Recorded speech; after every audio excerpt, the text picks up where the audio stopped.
नमस्कार दोस्तों, सामाजिक धार्मिक सुधार आंदोलन को आज हम देखेंगे। ठीक है, इससे बाहर कुछ भी नहीं आने वाला है। आप चाहे किसी भी एग्जाम की तैयारी कर रहे हो, ठीक है, सबके लिए इम्पोर्टेंट है। आज हम आर्य समाज और ब्रह्म समाज को एकदम अच्छे से देखेंगे। इससे कोई भी टॉपिक मिस होने वाला नहीं है और कोई भी फालतू बकवास होने वाली नहीं है। ठीक है, चलिए शुरू करते हैं। PDF के लिए टेलीग्राम से ले लेंगे, लिंक वीडियो के डिस्क्रिप्शन में मिल जाएगा। ठीक है, देखिए, सामाजिक धार्मिक सुधार आंदोलन को देखेंगे। ये लगभग 19वीं शताब्दी की बात है। ठीक है, 19वीं से 20वीं शताब्दी की बात है। उसमें ये सारे आंदोलन हुए हैं। तो इसमें हमने आज कुछ लिया है और कुछ को हम नेक्स्ट पार्ट में इसके लेंगे। ठीक है, तो क्या होता है, जब भारतीय पुनर्जागरण होता है तो उसके 19वीं और 20वीं शताब्दी में सामाजिक धार्मिक सुधार आंदोलन ने आधुनिक भारत की नींव रखने का काम करते हैं। ठीक है, और इनका जो मुख्य उद्देश्य हुआ करता था वो जो सामाजिक कुरीतियाँ और अंधविश्वास, जातिवाद, महिलाओं के लिए भेदभाव वगैरह, इन सब चीज़ों को समाप्त करने की इसमें बात की जाती है। और इसी में सबसे पहले नाम आता है ब्रह्म समाज का। ठीक है, किसका नाम आता है? ब्रह्म समाज का आता है, जिसके संस्थापक कौन रहे हैं? राजा राम मोहन रॉय रहे हैं। ठीक है, कौन रहे हैं? राजा राम मोहन रॉय रहे हैं। पहले इनकी जो जन्म है वो 22 मई 1972 को बंगाल में होता है। ठीक है, और 27 सितंबर 1833 को इंग्लैंड में इनकी मृत्यु हो जाती है। तो ये इनका कुछ जीवन काल है, करंट पीरियड है, और देखते हैं इन्होंने क्या क्या उपलब्धियाँ समाज के लिए की और कैसे कैसे समाज में रिफॉर्म किए। ठीक है, 20 अगस्त 1822 को कलकत्ता में इनका जन्म होता है। 1828 में नहीं, जन्म नहीं है। ठीक है, मतलब माफ़ कीजिएगा, इस्टेब्लिश होता है। ठीक है, 20 अगस्त 1828 को ये इस्टेब्लिश होता है। ठीक है, कौन? ब्रह्म समाज। ठीक है, कोलकाता में इस्टेब्लिश हुआ था। और राजा राम मोहन रॉय, जिन्हें भारतीय पुनर्जागरण का जनक कहा जाता है, और 1814 से 15 में उन्होंने आत्मीय सभा का स्थापना की, जो बाद में ब्रह्म समाज बनता है। ठीक है,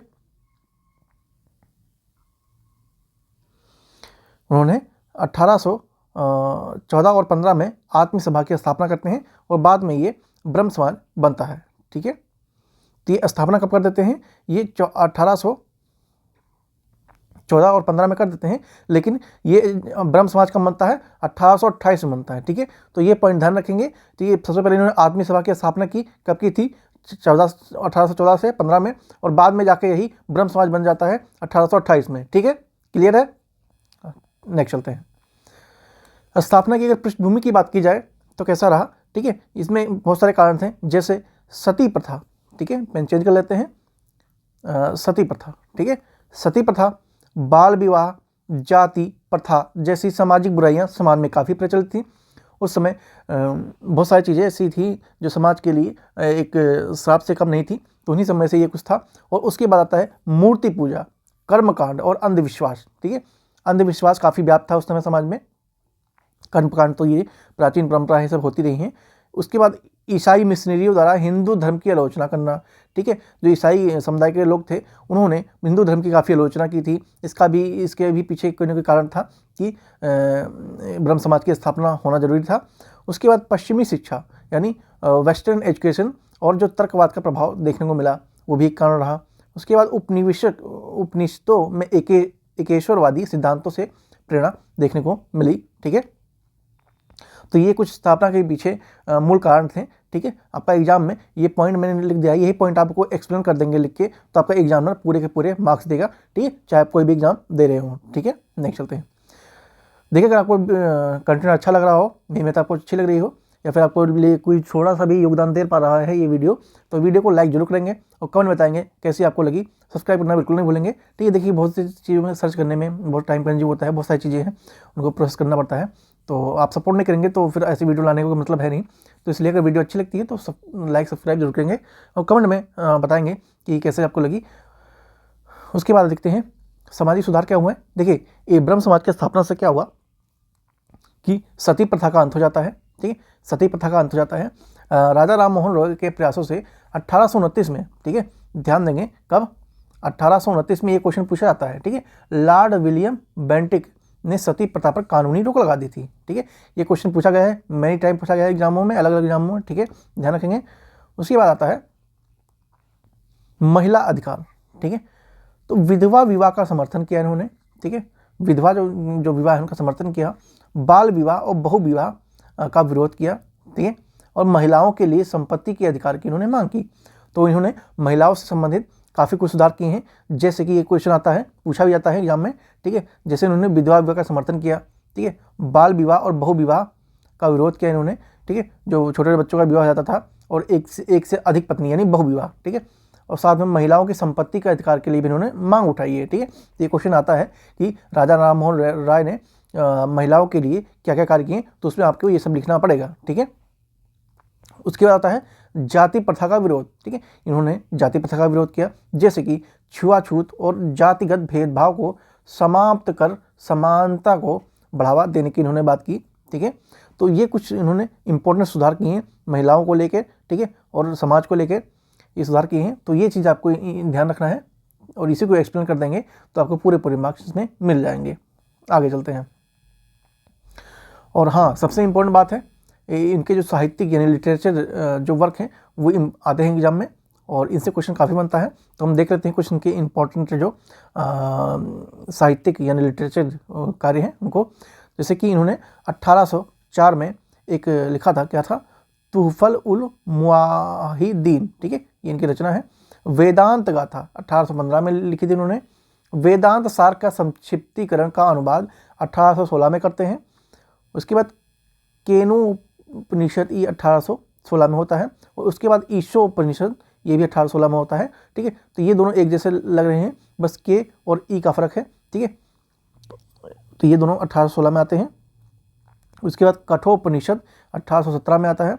मुंडक उपनिषद ये 1819 में आता है, ठीक है। इंपॉर्टेंट है, ठीक है। क्यों इंपॉर्टेंट है? ये जो मुंडक उपनिषद है ना, तो जो भारतीय जो स्लोगन है सत्यमेव जयते, ठीक है, तो ये मुंडक उपनिषद से ही लिया गया है, ठीक है। कहाँ से लिया गया है? सत्यमेव जयते, जयते, ठीक है, ये मुंडक उपनिषद से लिया गया है, ध्यान रखेंगे, ठीक है। इंपॉर्टेंट बन जाता है, इसको मैं अलग ही मार्क कर देता हूँ ताकि पीडीएफ आपको जब मिलेगी तो आप ध्यान रखेंगे, ठीक है। उसके बाद हिंदू धर्म की रक्षा इन्होंने 1820 में लिखते हैं। The precept of Jesus, the guide to peace and happiness, ये भी 1820 में ये लिखते हैं। बंगाली व्याकरण 1826 में लिखते हैं। द यूनिवर्सल रिलीजन ये 1829 में लिखते हैं। भारतीय दर्शन का इतिहास ये 1829 में लिखते हैं। उसके बाद गौड़ीय व्याकरण ये 1833 में लिखते हैं। तो ये किस्म की इंपॉर्टेंट थी, ठीक है। अगर बात करें इसमें से इंपॉर्टेंट, ज़्यादा इंपॉर्टेंट कौन कौन सी है, तो ये तो आपको मैंने बता दिया 1819 वाला जो इंपॉर्टेंट, देख तो वेदांत गाथा हो गया, ठीक है। मैं आपको इसमें मार्क कर देता हूँ ताकि आपको जब पीडीएफ मिलेगी ना तो आपको थोड़ा ध्यान इस पर ज़्यादा देंगे, ठीक है। उसके बाद बंगाली जो व्याकरण है ये भी थोड़ा ध्यान रखेंगे। और हाँ, ये वाला भी, the guide to piece happiness, ठीक है। तो ये चीज़ ध्यान रखेंगे, और बस इतना ही आपका इंपॉर्टेंट है। और ये वाला भी थोड़ा ध्यान रख लेंगे कि कभी कभी पूछ लेता है, ठीक है। तो आगे चलते हैं। अब आता है उसके बाद आर्य समाज, ठीक है। आर्य समाज आता है। देखिए, आर्य समाज की स्थापना 1875 में होती है, ठीक है। आप लोग जानते होंगे तो ठीक है, नहीं जानते होंगे तो आप जान जाइए, ठीक है। 1875 में आर्य समाज की एस्टेब्लिशमेंट होती है। उसके बाद ठीक है, पूरी डेट यहाँ पर लिखी हुई है 10 अप्रैल 1875 को, ठीक है, मुंबई में। ये भी 19वीं शताब्दी का एक प्रमुख सामाजिक धार्मिक आंदोलन था जिसने भारतीय समाज को वेद आधारित, तर्क संगत और नैतिक रूप देने का प्रयास किया। यह आंदोलन हिंदू धर्म की शुद्धि तथा सामाजिक कुरीतियों के उन्मूलन पर केंद्रित था, ठीक है। तो जो राजा राम मोहन राय था ब्रह्मसमाज, उसको आपने देखा, वो स्त्री और सामाजिक कुरीति पर आधारित था। और ये किस पे था? ये आपका था, देखिए मैं यहाँ पे मार्क कर देता हूँ। देखिए, समाज में वेद आधारित, तर्क संगत, नैतिक रूप देने का यहाँ पे प्रयास किया गया, ठीक है। और हिंदू धर्म की शुद्धि तथा सामाजिक कुरीतियों के उन्मूलन पे केंद्रित था, ठीक है। ये आता है, इसका जो मूल सार है वो पूछा जाता है। आर्य समाज ये काफ़ी पुराना है, आप देख सकते हैं यहाँ पे, ठीक है। तो इससे क्वेश्चन बनता है। आगे देखते हैं। वर्ष 2025 में इस संस्था ने अपनी सेवा के 150 वर्ष पूरे किए हैं, ठीक है। काफ़ी इंपॉर्टेंट हो जाता है, ठीक है, काफ़ी इंपॉर्टेंट हो जाता है। कितने वर्ष पूरे किए हैं? 150 वर्ष पूरे हो गए हैं, ठीक है। तो ये क्वेश्चन बनने की संभावना अधिक है, ध्यान रखेंगे, वेरी वेरी इंपॉर्टेंट है, ठीक है, बहुत इंपॉर्टेंट है ये। आगे चलते हैं। 150 वर्ष पूरे किए तो इससे क्वेश्चन बनने के काफ़ी चांसेस हैं। उसके बाद कुछ इनके सिद्धांत और दर्शन की बात कर लें, ठीक है। तो इन्होंने वेदों की ओर लौटो यानी back to the Vedas Swami Dayanand Saraswati का मानना था कि वेद ही समस्त ज्ञान के स्रोत हैं। ठीक है, वेद ही समस्त ज्ञान के स्रोत हैं। और ये आपके दयानंद सरस्वती की फोटो यहाँ पे लगी हुई है। ठीक है, तो स्वामी दयानंद का मानना था कि वेद ही समस्त ज्ञान के स्रोत हैं। ठीक है, यानी कि वेदों की ओर लौटो, हमारे प्राचीन जो धर्म ग्रंथ हैं उनकी तरफ लौटो और उनका अध्ययन करो और बहुत सारी चीज़ें सीखने को आपको मिलेंगी जो कि समाज में कुरीतियों का विनाश करने में सक्षम है। ठीक है, तो उनका मानना था वेदों की ओर लौटो। और ये एक बार एक्चुअली में वेदों की ओर लौटो ये पूछा भी जाता है कि किसने कहा था, तो ये स्वामी दयानंद सरस्वती ने कहा था। ठीक है, उसके बाद आता है एकेश्वरवाद। एकेश्वरवाद की बात हो रही है यहाँ पे। ठीक है, एक सेकेंड, हाँ, एकेश्वरवाद। तो एकेश्वरवाद में क्या था कि यह आंदोलन केवल एक निराकार ईश्वर यानी ओम की पूजा पर बल देता है और जो मूर्ति पूजा है, अवतारवाद व कर्म कांड का विरोध करता है। ठीक है, जो एकेश्वरवाद का मतलब क्या है कि जो ये आंदोलन था ना, ये था कि जो ओम है यानी ईश्वर निराकार है। निराकार माने ईश्वर निराकार है, उसकी पूजा ओम सिर्फ एक ही उसमें मतलब जोड़ देता था। अगर बात करें मूर्ति पूजा, अवतारवाद और कर्मकांड जैसे चीज़ों पे बिलीव नहीं करता था। ठीक है, जैसे कि भगवान के 10 अवतार हुए हैं। ठीक है, तो इस पे ये बिलीव नहीं करता था। कर्मकांड यानी यज्ञ, हवन वगैरह इन सब पे विरोध करता था। मूर्ति पूजा का भी खंडन करता था। ठीक है, और मूर्ति पूजा का खंडन इनमें से सबसे बड़े कवि जो कबीर भी का भी नाम आता है। ठीक है, ये भी अवतारवाद पे और कर्मकांडों पे बिलीव नहीं करते हैं। इनके काफ़ी सारे दोहे आपको इसमें देखने को मिल जाएंगे। जैसे कि काफ़ी फेमस दोहा है, वो क्या था एक्चुअली में, हाँ, पत्थर पूजे, मुझे ध्यान नहीं आ रहा है इसमें, ये पहाड़ पूजे हरि मिले तो मैं पूज पहाड़, ताती तो चाके भली जो पीस खाए संसार। हाँ, ठीक है, तो ये वाला जो है इसका मतलब यही है कि अगर पत्थर पूजने से मतलब पहाड़ पूजने से हमें भगवान मिल जाते हैं, तो उस भगवान तो मिलते नहीं। इससे तो अच्छा है जो पत्थर की ही जो चकिया होती है, चकिया भी पत्थर की होती है, तो उसको पूजा करनी चाहिए क्योंकि वो सबका पेट भरता है। ठीक है, तो इस तरह से बहुत सारी चीज़ें देखने को आपको मिल जाएगी। उसके बाद आता है 10 नियम। ठीक है, आर्य समाज के 10 सिद्धांतों पर आधारित था जो कि सत्य, धर्म, परोपकार, अविद्या का नाश करने पर जोर देता था।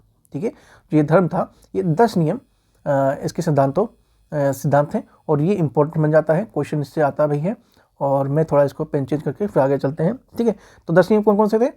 ईश्वर सर्वशक्तिमान और निराकार, वेद ज्ञान का सर्वोच्च स्रोत है। ठीक है, इनका मानना था जो वेद है वो ज्ञान का सर्वोच्च स्रोत है। सत्य को ग्रहण करना, अविद्या का त्याग करना, सबके लिए कल्याण करना, समाज सुधार करना, शिक्षा का प्रसार करना, समानता, आत्मशुद्धि और विश्व बंधु। ठीक है, तो ये 10 प्रिंसिपल थे आर्य समाज के। ठीक है, 10 फंडामेंटल राइट कह लीजिए या 10 प्रिंसिपल कह लीजिए, जो भी आपको सही लगे वो आप यहाँ पे इसको कह सकते हैं, 10 प्रिंसिपल। ठीक है, और ये क्वेश्चन पूछे जाते हैं कि जो आर्य समाज है इसके कितने सिद्धांत हैं? 10 सिद्धांत हैं। बाकी ये आपको पूछा नहीं जाएगा इतना कौन कौन से हैं, लेकिन थोड़ा बहुत ध्यान रख सकते हैं तो काफ़ी अच्छा है। आगे चलते हैं। सामाजिक और शैक्षणिक सुधार इन्होंने भी किए, क्या क्या किए उसका भी देख लेते हैं। देखिए, शिक्षा के प्रसार की बात कर लें तो आर्य समाज ने आधुनिक विज्ञान और वैदिक मूल्यों के समन्वय के लिए DAV यानी दयानंद एंग्लो वैदिक स्कूल और कॉलेजों की विशाल श्रृंखला स्थापित की है। पारंपरिक शिक्षा के लिए गुरुकुल कांगड़ी जो कि हरिद्वार में स्थापना की गई है। ठीक है, मुझे लगता है कि आपके ऊपर से निकल गया। देखिए क्या हुआ, शिक्षा का प्रसार उन्होंने कैसे किया, उसके प्रसार के लिए उन्होंने जो मॉडर्न साइंस है, ठीक है, और जो मॉडर्न वेदास के जो वैल्यूज़ हैं उनका इन्होंने एक साथ संकलन किया। और उसके बाद बहुत सारे इस नाम से, जैसे कि दयानंद एंग्लो वैदिक, ठीक है, DAV। ठीक है, देखिए दिल्ली यूनिवर्सिटी का एक कॉलेज है, ठीक है, वो भी दयानंद सरस्वती के नाम से ही है। ठीक है, और ये आपका लाजपत नगर के पास पड़ता है।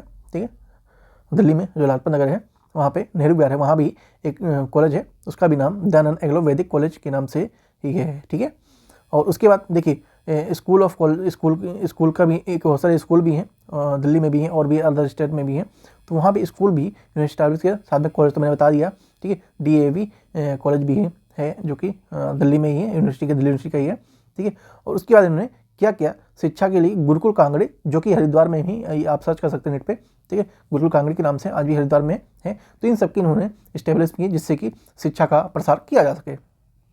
उसके बाद इन्होंने जाति प्रथा का विरोध किया, ठीक है। इन्होंने जन्म आधारित जाति व्यवस्था को नकार दिया और योग्यता कर्म आधारित वर्ण व्यवस्था का समर्थन किया, ठीक है। प्राचीन समय से ही जाति आधारित वर्ण व्यवस्था थी, ठीक है, जैसे ब्राह्मण, क्षत्रिय, शूद्र, वैश्य वगैरह इत्यादि। लेकिन इन्होंने क्या किया, इसको इन्होंने नकार दिया। इन्होंने क्या किया, नकार दिया। और इन्होंने योग्यता के आधार पे, ठीक है, योग्यता के आधार पर मतलब व्यवस्था का समर्थन किया कि जिसकी इतनी योग्यता है उसको उतना ही चीज़ों का लाभ और उपयोग करने को मिलेगा, ठीक है। अब ये नहीं है कि अगर कोई निम्न जाति से है तो वो ऊंची पोस्ट पे नहीं आ सकता, उसे फिर वही काम करना पड़ेगा जो निम्न जाति करती हैं, बल्कि अगर उसके पास योग्यता है तो वो वैसा भी काम कर सकता है जो और भी लोग कर सकते हैं, ठीक है। तो उन्होंने इस तरह से जाति प्रथा का विरोध किया। उसके बाद स्त्री उत्थान के लिए उन्होंने महिला शिक्षा, विधवा विवाह का समर्थन किया, ठीक है। महिला की शिक्षाओं पर बल दिया, विधवा विवाह का समर्थन किया, बाल विवाह जैसी कुरीतियों के विरुद्ध निरंतर इन्होंने संघर्ष भी किया, ठीक है। फिर उसके बाद शुद्धि आंदोलन होता है, जिसमें धर्म परिवर्तन कर चुके जो लोगों को पुनः हिंदू धर्म में शामिल करने के लिए शुद्धि कार्यक्रम चलाए गए थे, ठीक है। ये भी ध्यान रखना है कि शुद्धि आंदोलन क्या है, ये क्वेश्चन आ सकता है कि शुद्धि आंदोलन किससे संबंधित है, तो ये आपका आर्य समाज से संबंधित है, ठीक है। शुद्धि आंदोलन का मतलब है जो धर्म परिवर्तन हो चुके हैं उनको पुनः हिंदू धर्म में शामिल करने के लिए शुद्धि कार्यक्रम चलाए गए थे।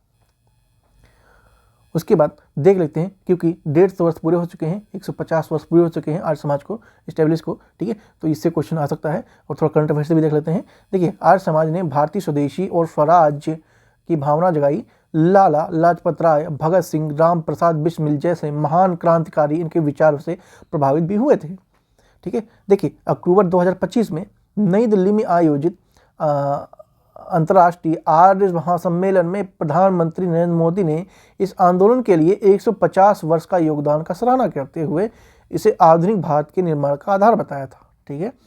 तो ये वक्तव्य प्रधानमंत्री मोदी का है कि इन्होंने आधुनिक भारत के निर्माण में आधार इसको बताया है, ठीक है। तो ये थोड़ा करंट अफेयर से अपडेट था, मैंने कहा आपको देना जरूरी है क्योंकि इससे क्वेश्चन बन सकता है, क्योंकि 150 वर्ष पूरे हो चुके हैं इसको स्टेब्लिश को, ठीक है। और आपकी यहाँ पे वीडियो समाप्त होती हैं। वीडियो अच्छी लगी हो तो देख लीजिए आपको क्या करना है, ठीक है। PDF के लिए आप टेलीग्राम से ले सकते हैं, वीडियो के डिस्क्रिप्शन में लिंक मिल जाएगा, ठीक है। और ऐसे ही हमने बहुत सारी वीडियो को बनाया है और ट्रिक भी यूज़ किया उसमें। इसमें तो आपका कंसेप्चुअल था, लेकिन इसमें हमने ट्रिक भी यूज़ किया है जिससे आपको बहुत सारी चीज़ों को याद करने में हेल्प मिलेगी, ठीक है। तो आप जाके चाहे तो गो थ्रू कर सकते हैं। तो मिलते हैं नेक्स्ट वीडियो में। Thank you so much.